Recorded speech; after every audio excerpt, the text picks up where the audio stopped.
Ladies and gentlemen, welcome to the 8th episode of State of the Division, AL West edition. My name's T. Wright. I'm with Kendall, McKee. We are bringing you up-to-date news on the AL West. Have some exciting games going on right now as we're filming. But as is customary, we like to give you kind of an update on the standings. And then we'll go into some Kendall's power rankings, which if you watched last week, you might have gotten a little surprise there. Then we'll do MVP, LVP, and then card by the week. We got a stacked show, so let's get rolling.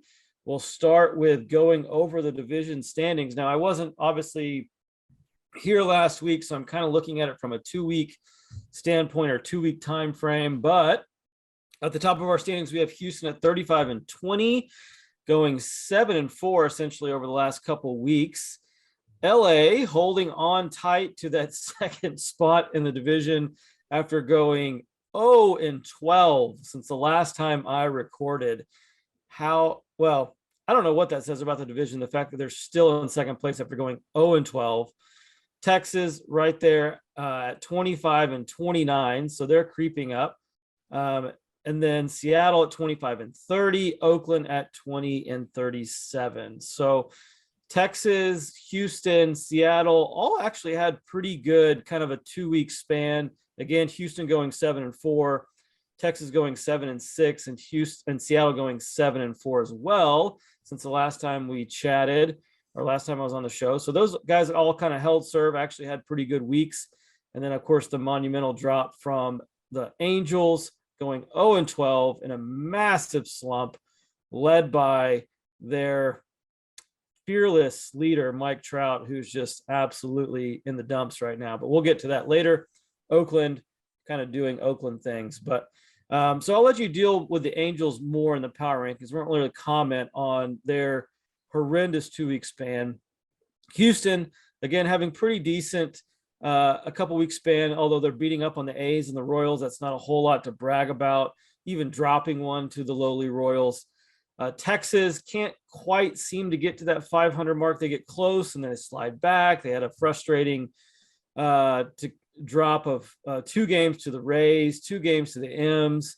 Hopefully they pull out the game against Cleveland tonight, looking pretty good as we speak. Mariners looking better and better. 3 series wins in a row. Astros, Orioles, and Rangers. Now they're back against the Astros. Already won game one, in a tight one tonight. I don't know if it's has it wrapped up yet? Are you watching? It's in the late. Houston's up by 1, I believe. As soon as the score pops back up, I can confirm that. Yeah. So J-Rod is at the plate, so there you go. He could easily tie it with one swing, Hall of Fame swing. I think that was dropped in the group chat. This week. So like what J-Rod's doing. Oakland again, just being Oakland, lost their last 7.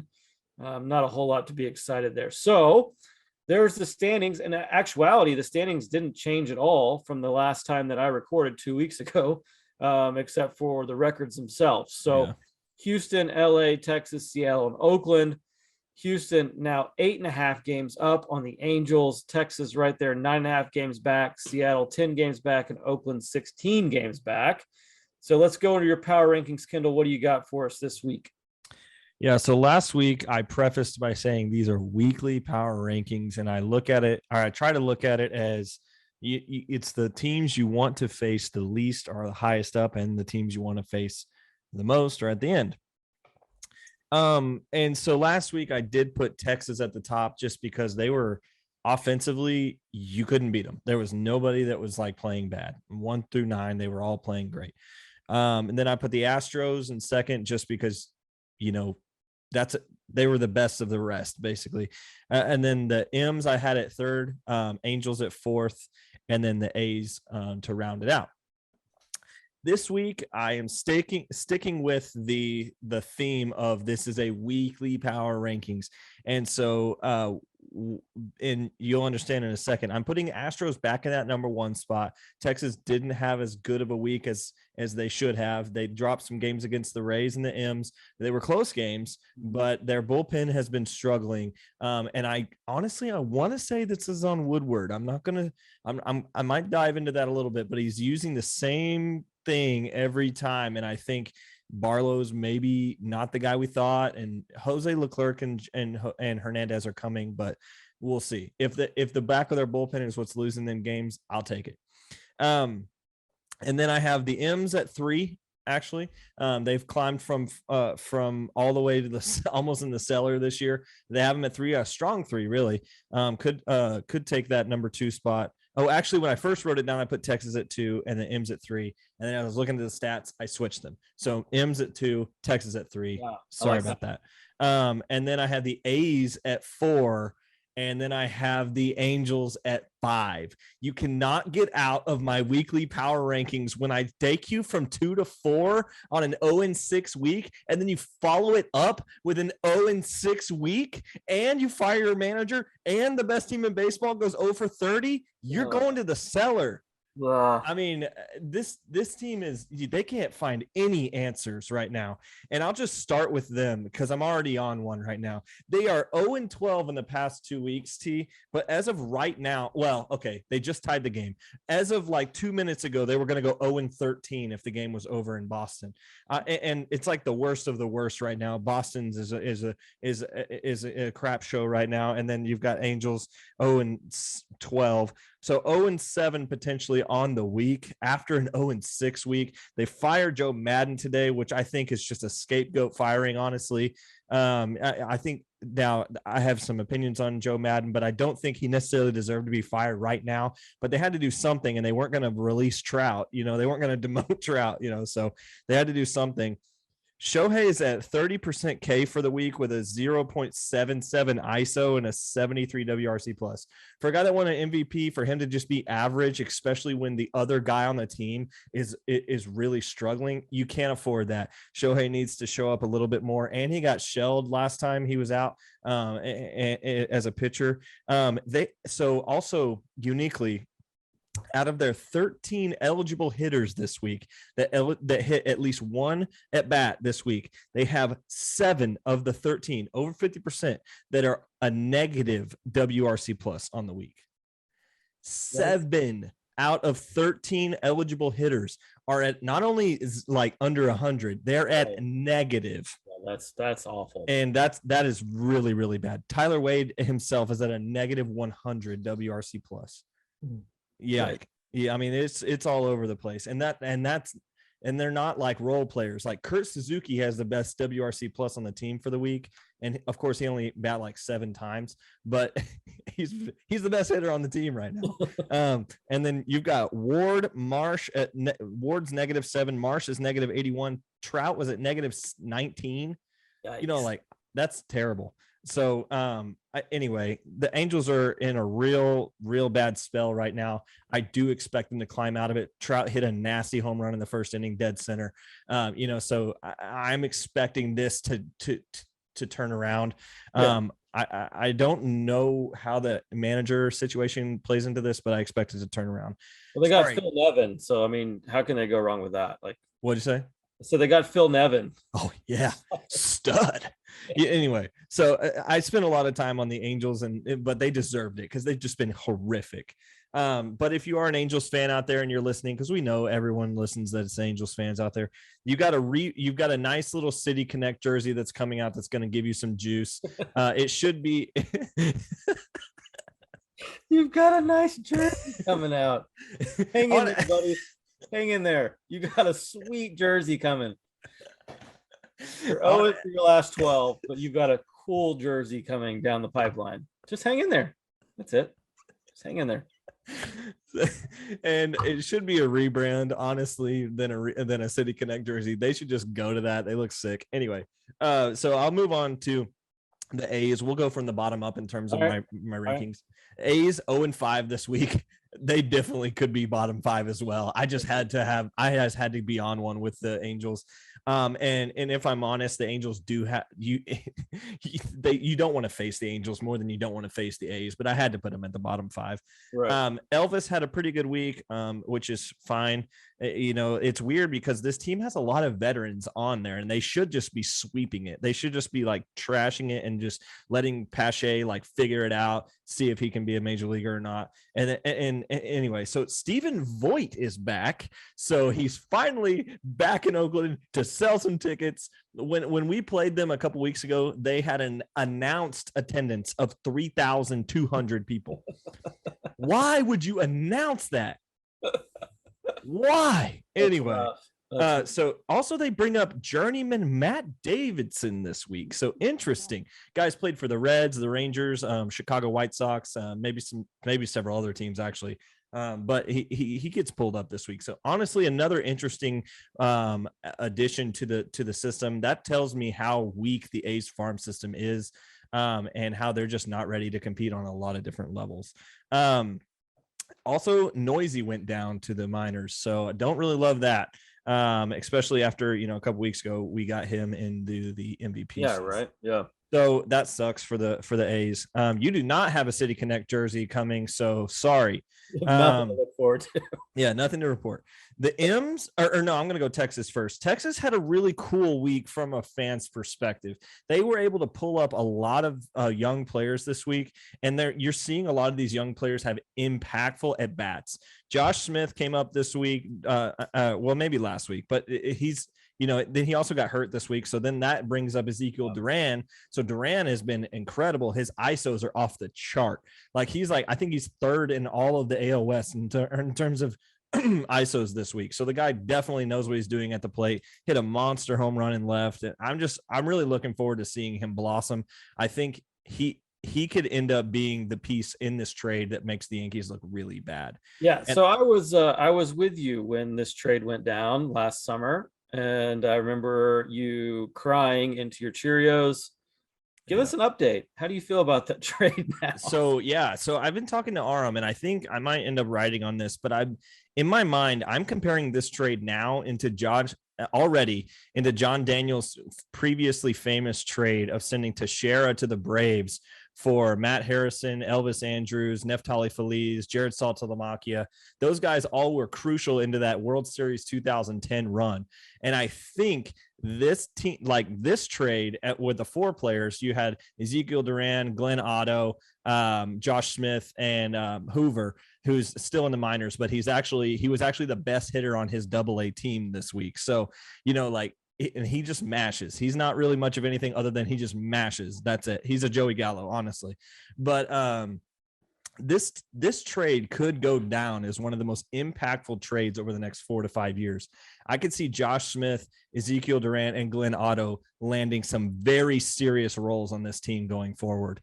And if Glenn Otto, who's already in your rotation logging serious innings, might be the third most impactful player in that trade, that's very, very good, especially when you're looking at Gallo has 9 RBIs right now in the season. So they definitely sold him while he's hot. And I could actually see there be a way where Gallo comes back to Texas and has a swan song.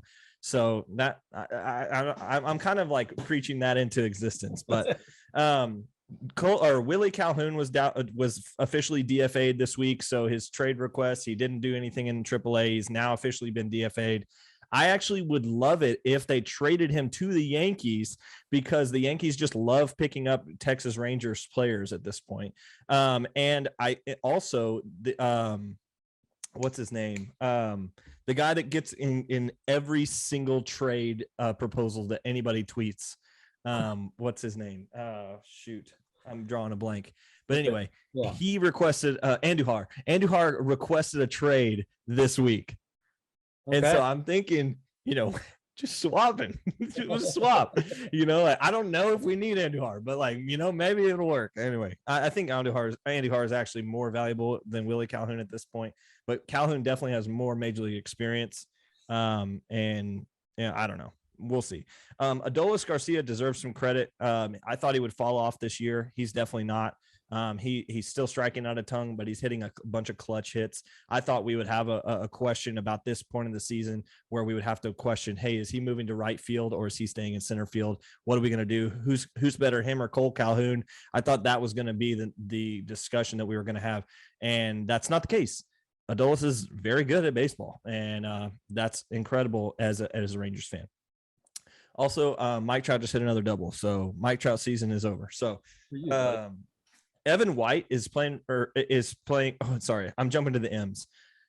Evan White is back. That's a big deal for the M's. We've talked about a lot how the M's have needed some injection in this lineup. They've needed something. And when we look at this lineup and we see, they've got a lot of injuries, they've got a lot of question marks, they've got a lot of whatever. I made fun of Eugenio Suarez in our text group one time, and he hits 3 bombs against the Rangers. And I'm like, you dang it. But we'll see. Evan White is back. That's good. He's a hitter. I mean, who knows? They made some weird moves, or not weird, but just not really big moves. Billy Hamilton actually got released, and so he's now a free agent. They wanted to send him down, and so he just said, I'll elect free agency. Kelenic is hitting bombs in AAA and playing well. I think they should keep him there, though. I think he should really just kind of sit in the AAA system maybe all year, honestly. Because they have Kyle Lewis coming up. They have that. Let him develop a little more. But it is encouraging to see him, especially how he was so abysmal before that. Julio Rodriguez is the only player we should be talking about. This guy is incredible. Probably top 3 in the game next season. Like he is. I think he's in the discussion for being at the same level as Acuna and Soto. I think, like, when you're talking about a player who is world changing for a team, this guy will be franchise changing for the Mariners, and we are seeing it develop before our eyes. He could legitimately push for 50 stolen bases this season, and that's not even the skill set that's his like best asset.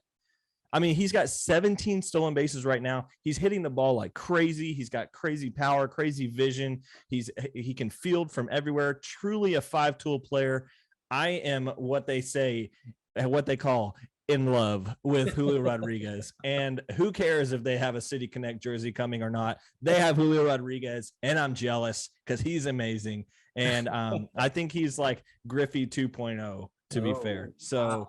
The M's should be very happy. As long as he's healthy, he's going to be very fun to watch for years and years and years to come.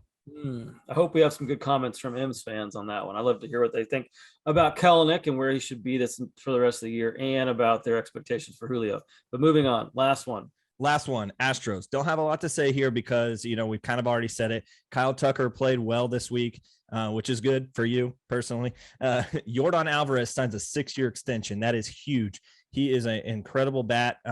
Really, comparatively, he is underrated, honestly. Like, he backs it up too. Yeah, he backs it up. I mean, like, he's kind of like this quiet bomber who just goes in and just drills baseballs all over the park. I love his game. He had probably, I don't know who your MVP of the week is, but I think he deserves at least some credit there because he had a massive, massive week, and he backed up his 6-year extension. And if I'm an Astros fan, I'm super excited because a couple of years ago, you were like, okay, Altuve is fixing to like retire or at least come down to some level. Correa's like a question mark. Bregman is definitely a question mark after the trash can incident.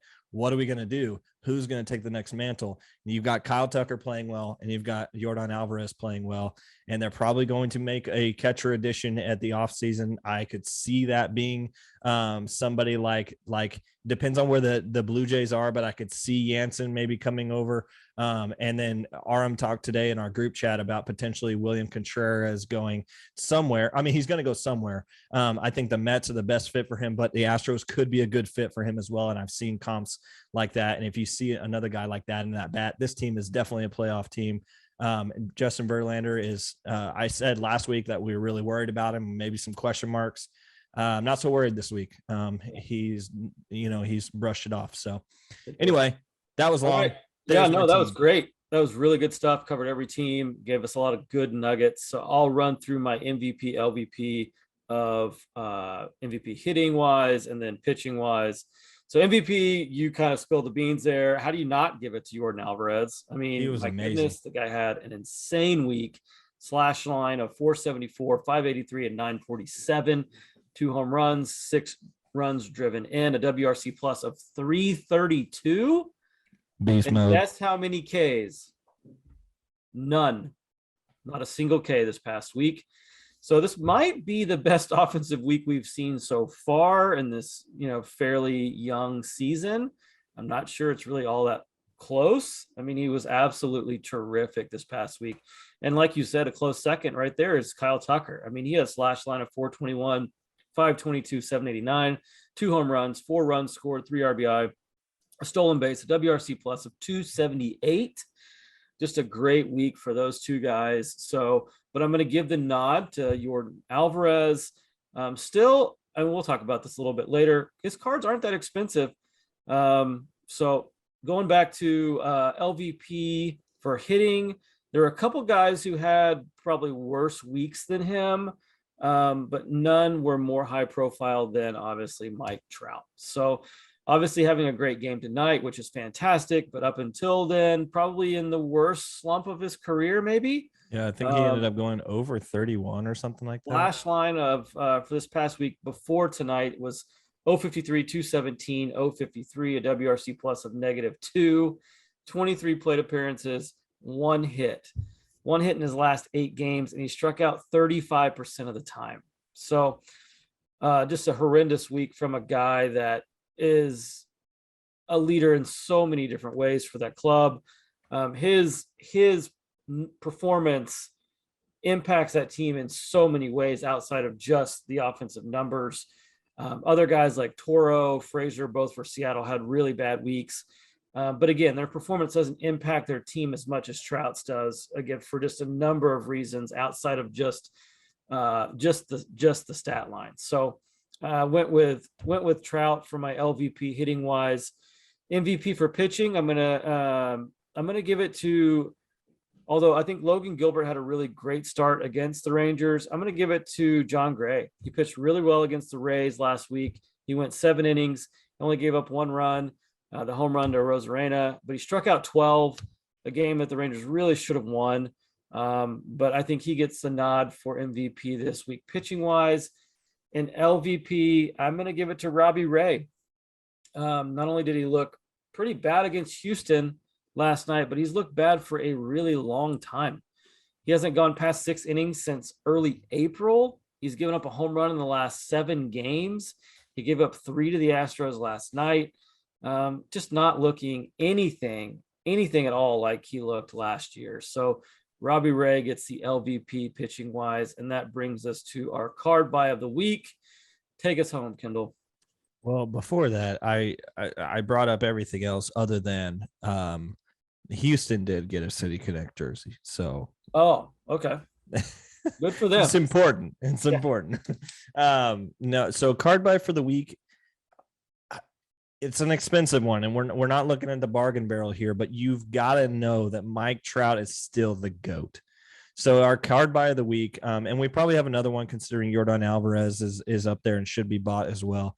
But Mike Trout is a guy that needs to be bought in all scenarios. He's not going anywhere. Do not falter. Don't sell him low, please. This guy, and if you can find good deals on his autographs or his first moments, like, I would pull the trigger on it. I would say this is probably going to be, he might be worth better than the S&P 500 when we look at the next 10 years, And so it's kind of one of those things that's going to be a great investment. If you have some, don't get rid of them. Yep. Yep. I agree. And I would just throw Yordan Alvarez in there as well. Probably going to be, his cards definitely will see an uptick because of what's happened over the past couple of weeks. But if he keeps performing at this level, they're going to go even higher. So Alvarez, Trout, 2 goodbyes. But that's going to wrap up our show, the 8th episode of State of the Division, AL West edition. I'm T. Wright with my co-host, Kendall McKee. We appreciate you guys listening, and we'll see you next week.